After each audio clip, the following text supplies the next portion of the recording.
I was just mid. Good afternoon, everyone. This is the Vermont House Committee on Commerce and Economic Development. This Tuesday, April 22nd, 2025 at 3:23 in the afternoon. So we're back from an extended break to hear from Secretary Curley from the Agency of Commerce and Community Development. Secretary Curley, thank you for joining us. And thank you for getting here a little early. Sorry, I wasn't earlier. But Fine. thank you. I hope you'll get ice cream in the cafeteria. Yes. Everybody we did. Was it a Vermont product? Yes. Oh, good. Thank you so much for having our back. Well, for the record, I'm Lindsay Curley, Secretary of the Agency of Commerce and Community Development. And so I understand I've been asked to talk about CHIP. So by now, I understand today, at least you heard from Moore Collins, and maybe Treasurer Pichek is coming tomorrow. Okay. But, you know, I'm pretty sure I missed her testimony, but I'm sure she probably reiterated that Vermont needs 40,000 homes by 2030. And if we look out to 2050, we need 80,000 homes. So some people dub this as a housing crisis, but the bottom line is we need houses, homes desperately. So these are homes that represent real families. These are Vermonters who want to stay here. These are employers who are trying to attract people to work here. These are schools that really want children in them. And this is housing that will be very important for future generations of Vermonters as well. The project-based increment financing proposals that have been circulating in the building for the all good. For the entire time that I've been the secretary at the agency for at least 6 years, and they've had different names that have been discussed, but it's a tool that will unlock potential that we really need our smallest municipalities to be able to unlock and utilize. And I look at this opportunity as a chance for us right now to make a policy change that would be extremely meaningful. I think it would be fantastic if we could be a part of making that change now and not be looking back in 10 years and saying, boy, I wish we had done that. It would have been a pretty simple fix, a simple way. And I'm not here to tell you that it's the savior or the holy grail, but it is a tool that would be incredibly helpful in terms of making infrastructure investments broadly, especially helping our small rural towns, and in a way that they haven't been able to jumpstart those investments. And again, I feel like when we look around and wonder why our schools are shrinking and there are not people in our churches or there are not enough taxpayers to, help with the burden, our grand lists haven't been growing. And so we need to do something. And as you all know, we can't buy our way out of it. So this is a tool that would be incredibly helpful to incentivize home builders, house builders to get in the mix. And the infrastructure is an incredibly difficult part to absorb. It's very expensive. And so this is a tool that would help bring those investments to a place where they could afford them. And so we're very much in support. Again, I don't know how much or how little has been talked about in the committee, but I want to just reiterate the Vermont Economic Progress Council, which is the executive director is supported by our agency. It's like a dotted line to our agency, but also independent in so many ways. The council is very excited about taking this on. They have capacity. They're an incredibly broad group of people, including legislators. You're on that as well, that are well versed in development and all things economic development. And I feel really confident that this can be managed very easily. So I say easily because it's really good people doing it. I don't want underestimate the fact that it does take work. But anyway, what else do you want to know? What else can I be helpful with? Any questions for Lindsay? Concerns you have about it that I can try to alleviate? Well, I think one of my concerns is municipal capacity, especially for our smallest town. I know that there are various programs for technical assistance, but even just availing themselves of the technical assistance can also be work. And I guess it's just to voice the concern. I'm not really sure how we help the sort of municipal administration kind of crisis that's happening in Vermont, and if this will actually help that problem. Right, right. I hear you. And as I travel around, I hear the same thing, right? It's like less and less resources out there, but this is a tool that we have heard over and over, even from the small towns. Support for the Vermont League of Cities and Towns is supportive. We do have regional planning commissions, regional development corporations, a variety of folks that can help with this. And the lift is so much smaller than for the large TIF projects. And that's why we're asking for this, because it is much smaller. The developers themselves can be a large part of carrying this lift out. So I hear you, I hear the concern, but I think there will be some towns that may not be able to take advantage of this, and that's a reality. If their neighboring town can, they still will benefit. But we'll do everything we can to support those. Do you have any status on the MTech program? I do not. That's a Doug Farnham question. So I guess the two things that I've heard the most is, one, what's to stop someone from using this program to build, as we've been calling them today, McMansions, these $1 million mansions. So we've taken money from the school budget, taken money from the town budget, and we haven't solved our housing crisis. That's number one. Number two is let's build a little house and then let's put the rest of the 5 acres to some massive commercial or industrial project.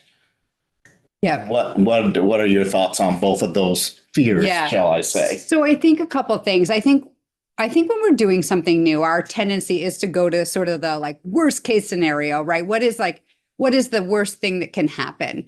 And I look around and I say, sure, could somebody build a group of high-end homes? Maybe.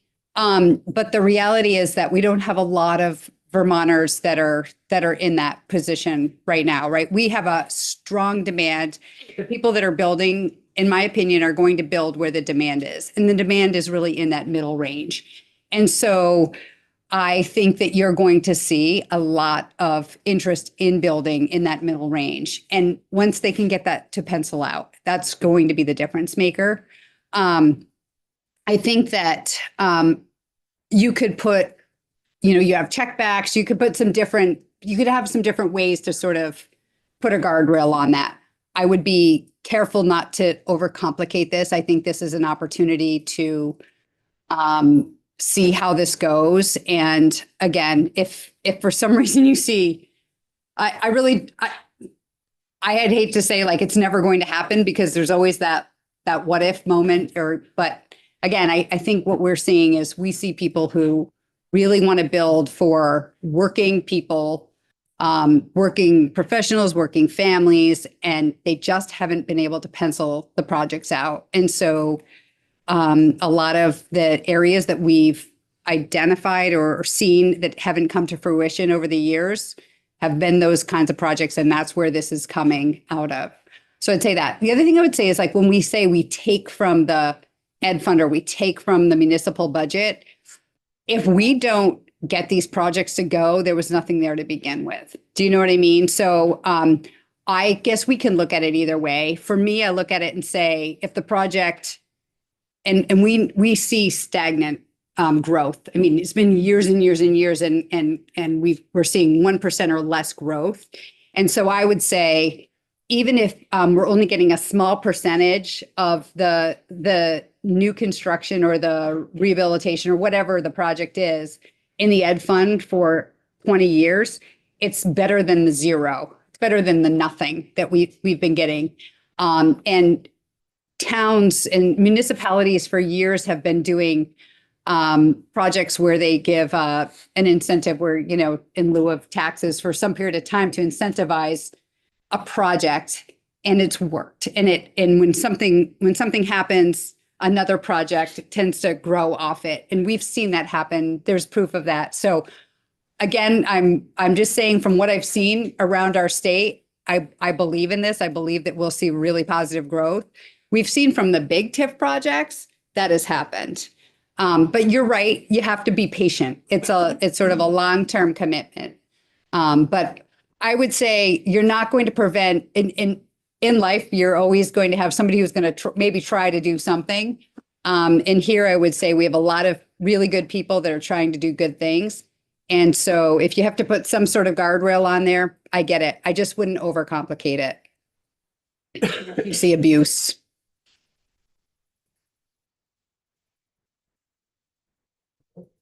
Is there any concern about our current financial, like our country's financial situation, given the federal government? Do you have any concerns about these projects being able to pay back timely? Given that even just some larger TIFs have issues sometimes paying back timely just because things like COVID happen. Yeah, I mean, stock market turns happen. yeah, I mean, there's no, I wish I had a magic, whatever, Crystal ball. crystal ball. Thank you. I couldn't think of the word, a crystal ball. You never know, right? We don't really know. There's a lot of unknown. It feels particularly strong right now, but what I do know is housing is needed and it's very much in demand. And the more that we can bring housing online, the more affordable it's going to be. We are in the situation we're in because we just don't have enough. So let's look into that crystal ball. The bill goes into effect on July 2025. Well, in our miracle world, right? Yes. So 2025, July 1st, it goes into effect. And then that's when people start preparing to try to make this happen. About how many projects do you think are going to come up in the next 6 months? I don't have an estimate of that. I can get back to you with some estimates. As you know, it takes time to get permitting, get shovels in the ground. And that's what I'm thinking. It's not immediate. The impact of even if we didn't have any guardrails in place, we're talking about the structure itself. You would have to have the municipality to agree to do this. It's going to take a couple months minimum of conversations between municipalities, and then minimum of 30 days just to warn a special meeting. And most municipalities would not warn a special meeting for it. They'll more than likely bump it out till March next year when they have the town meeting day. So we're probably not looking at any substantial impact into the education fund until 2027, really. Even if there's impact on the education fund, just based on the way that things are going to move for the most part. Well, and I would still argue, like, if there's nothing happening now, right? It's zero now. So in my opinion, it only goes up. Correct. It only gets better from here. And that's a mindset that people have. Like, I have that same mindset, but there's also the concern that it's not feeding the education fund. And one of the things that I threw into 420 was the original value taxable increment, which would escalate up based on the surrounding properties and municipality. This way, the ed fund never goes down. It will always go up. It just doesn't realize that growth that's there. Whereas now current tax or current TIF says that, well, it's assessed at this value. This is what it will be forever, even if property around goes up. Would you feel that would be an appropriate guardrail to put in to kind of put that? Not making sense. I do this. No, I'm actually trying to remember. So in the current bill, which Not is in there. right, okay, but in the current bill, just as a sort of to get me in a comparison to what you're trying to ask me about. If I recall, every year there's an assessment of where this new project is, the value of it. Is that correct? No, yes, I'm not sure. We're kind of in the weeds. We might have to, Every year, there's gonna be yeah, it's an gonna, assessment of what the property values are rising. right. And so okay, I guess what you're saying is it could go backwards. In my mind, it was always going to go up, but you're right. It could go back. I But guess. if you set it up so that It didn't. original value would fluctuate with the properties or the municipality, kind of like a CLA. It would fluctuate with the CLA, although I think it technically does. I don't know how that works, but it would fluctuate based on the properties going up in value. Versus it takes a snapshot and that's what it is. I would have to think about that a little bit. I hear what you're saying now. I do understand it. I would want to think that through to see if I would break anything that's in here now. Yeah, I mean, I think in my mind, what I was imagining was that, as the project is built, constructed, the way things have been in the most recent years, values have continued to grow. So it was like if the ed fund was getting, is it 20%, whatever's in it, that percentage would continue to be at least at this level or bigger. Right. But I hadn't really processed that it could, at a recession, like it could dip down. I hadn't thought that through. Yeah. But happy to think about it and get back to you on that. And given the concern that it's going to go out of control, a look back clause. So that, 2 years down the road, we have to reassess this. Is it working? Is it going too far? It's not going to go too far because there's not going to be that many that are going to take advantage of it. That's my personal assessment of, I don't think it's going to be as, again, I don't see 50 municipalities coming up to you Yeah. guys asking to start a TIF.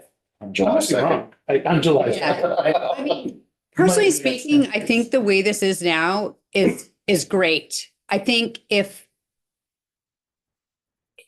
as you mentioned, if a couple of years from now we had more data and something looked off or it didn't seem right, you could always come back and look at it. But I really,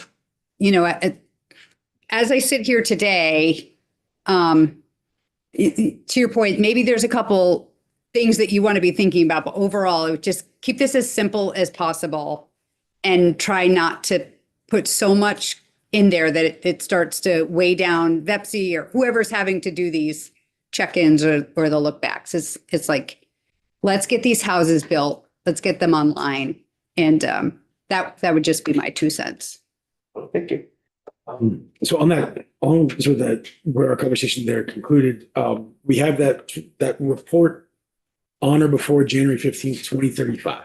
Okay. And that's taking us to page 40 towards the very end as we go Okay. into that last sort of bit of reporting. And so the question I have has to do with, earlier today, we heard from the Secretary of VAPTA who made the comment that maybe what we'll see right off the bat are higher end houses where the mathematics might work the penciling might be a little bit more favorable. And there's, different opinions maybe we can have about that.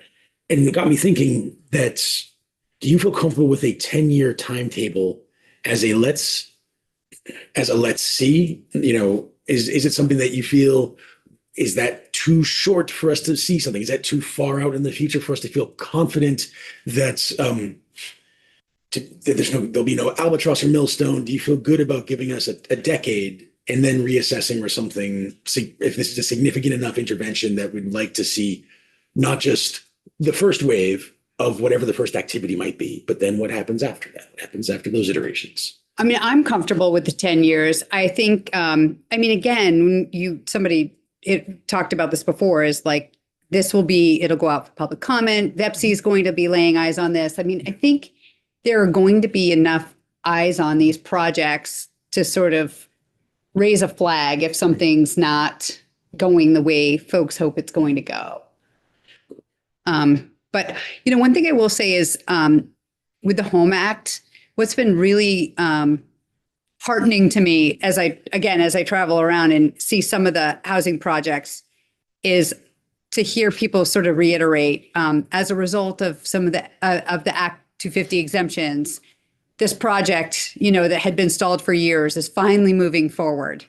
And it doesn't mean that, all of a sudden there's all this stuff happening, but the reality is you hear this, it's a reminder that there are projects, good projects that were envisioned for years that were stuck because of the unpredictability or because people couldn't tie up the money that they thought they might have to if there were unexpected, appeals or just different hurdles with Act 250. So again, I feel like if we do something like this, I don't worry that we'll suddenly, like you said, Representative, it's going to take some time to get some of the projects off the ground, but there are really good projects out there that have been stalled.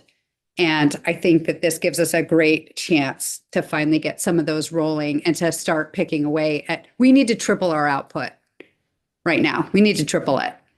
And it's, like I said, it's not going to fix everything, but it's a tool that could be incredibly helpful to our state right now and put homes in the right places.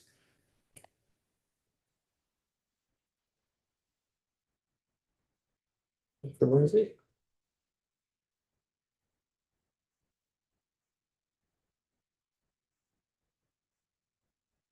Thank you, Lindsay. Well, I hope you'll all throw some support behind with your colleagues. And I really, like I said, I think that you have a chance to do an incredible piece of legislation here. So sorry, I keep pushing it, but I think this is a really good one. While you're still here, if you don't mind. Sure. We've been trying to, I hear we want to make this broad. We want to make this available in as many programs as possible. Balanced with, we need some guardrails to make sure that public funding is used for public good, right? And so how, as you look at this, I mean, it's incredibly broad, right? The legislative intent is really the only limitation on here. So are there things that you look at it and say, we could be more prescriptive, we could have more guardrails in these areas, we might be setting ourselves up and you might not have an answer today. But that's what I'm looking for. I'm looking for really, people who do this all the time, who understand to help us with where are we setting ourselves up to have to pull back? And I know, right, we want to know what kind of projects come forward. And right, people I think will look at this and say, if only it let me do this, then I could use it, and they'll come to that information too. Right.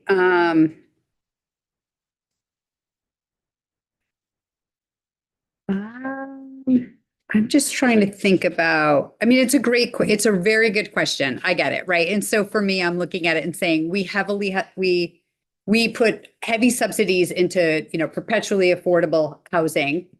Right. But there's a lot of guardrails on that. And so this is really different where, this is a much smaller per house, right? When you take it down. And so we're asking for more flexibility, but I'm thinking about how VEPSI will review the projects. There will be public comment. It still has to fall within the tiered areas, right? I'm trying to sort of reflect back into the bill to see if there's already some things in there that would give you, not just you, but to your point, the public comfort about how their money is being spent. Again, I'm happy to sort of go back and reflect on that. I'm totally I totally respect the position you're in. I feel the same way every day. It's like, this is public dollars and we have to be thoughtful about that. Because you're right. There are always, the concerns that somebody will abuse that privilege, but there are a lot of checkbacks in here and a lot of different eyes on this, and the municipality has to be, right? They're involved. There's just a lot of, you're giving, there's a lot of different people that are part of this that, it's not to say,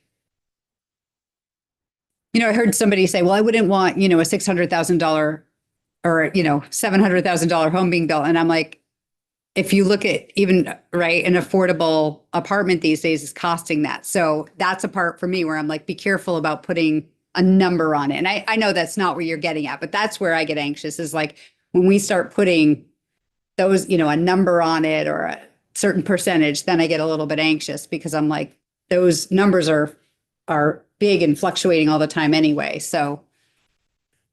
Well, and that can be from project to project, right? Correct. But how do you, the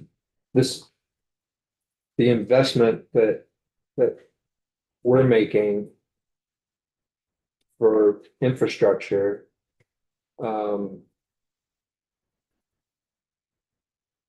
we also have to have in mind. And so if we had, and it's infrastructure to create housing, right? So we should have a goal or a percentage of housing that we're looking for in a project. But flexibility enough to be able to say, if you don't meet that percentage, but it is still meaningful for that community or meaningful for that county, then we should allow that to happen. And so I think there's a way that we can do that and figure that out. But still, I think, 50 or 60% of whatever project, the minimum should be for housing. Yeah. But if we had something that came in that was at 55%, we said 60, well, sorry, you can't do that No. housing. Yeah. So we have to build something in that can allow for that to happen. Yeah. Yeah. So that, there is a goal, this is where we want it to be. But we also recognize that we may need to lower that goal in some instances. Yeah. Because right now it's like build one house and do whatever you want. Yeah. Everything else. So that's a little too broad. Right. The interesting thing is I feel like we have a lot of excess commercial space right now. So that's the part for me where I'm not super worried because Then we're talking, then you things get could change. zoning. So municipalities might have to change their zoning in order for that housing to happen in a commercial building. So that's going to take time. So Right. there's a lot of, Yeah. I think, as Michael was saying, there's still a lot of Yeah. other things that have to happen on top of it. Yeah. The other thing that I haven't said that I want to just reiterate is that if somebody comes in and does a development that is on the higher end, I hope folks will remember that just may mean that somebody who's taking up a home that really should be a $500,000 home that right now is a $900,000 home, right? It will just right set that. So rather than us getting super anxious about that, it's just remembering that, again, the challenge we have here is that a home right now that, really should be a $300,000 home is $600,000, right? Because we just don't have them at all ends of the spectrum. So that's why I think I can sit here and say, don't think we're going to break anything. I think, we need to recognize all of the other pieces that the state contributes. And sometimes we're contributing on the cost side Right. by telling municipalities they have to have certain setbacks and things like that. Yes. And those are the improvements, I think, that we probably need to articulate it better in the language, is that the improvements we're looking at or that should be allowed are the improvements that the state is forced on municipalities to make, right? But there's also a lot of different programs that we have and a lot of dollars that we put in, like, you know, without Act 250, how much is that saving? Saving a lot of money for a developer with not having to go through that route. There's other, you know, there's a host of other things that we do as a state to encourage development. So we have to realize that too. But I think when we put it all together, we want to see things happen. You know, do we create a list of infrastructure that's actually really needed to make something happen? And then are there other things, other investments that could be made on top of that, that then we could say, you know, if you make, we'll invest in that if you make some of this, if there's more worker housing that's built or more on the lower end for people to afford. I think there's some things that we can think about on how to incent more development. And everybody's worried about McMansions and but that frees up other stuff too. So, and it certainly increases. I agree in lists that bring in more money to the ed fund, but we're looking more for housing that's bringing more workers in, not really. Right, right. So there's a lot of things I think we all need to think about and I don't think we're gonna make it this year of figuring all of that out. I think if we can get a base down, that we can then get information back from Betsy and from tax department every year of what's going on out there.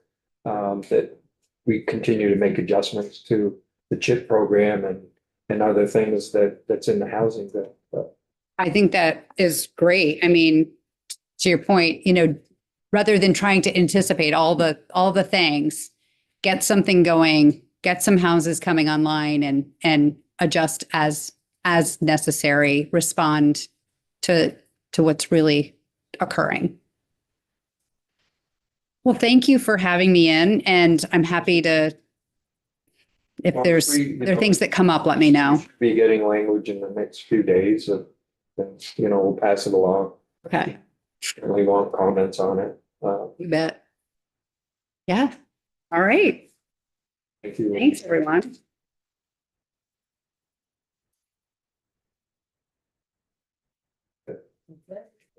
I thought you wanted to go longer. Okay, I think that's it for today. We're back at 9. You better. We'll be hearing from the treasurer. Okay. Not yet quite sure where else we're going. We have to talk to John to see what his capacity is to draft. If we don't have him after we talk to the treasurer, I think we can have some discussions amongst ourselves, see what people are thinking and get what we're thinking and keep pushing forward. So, any questions?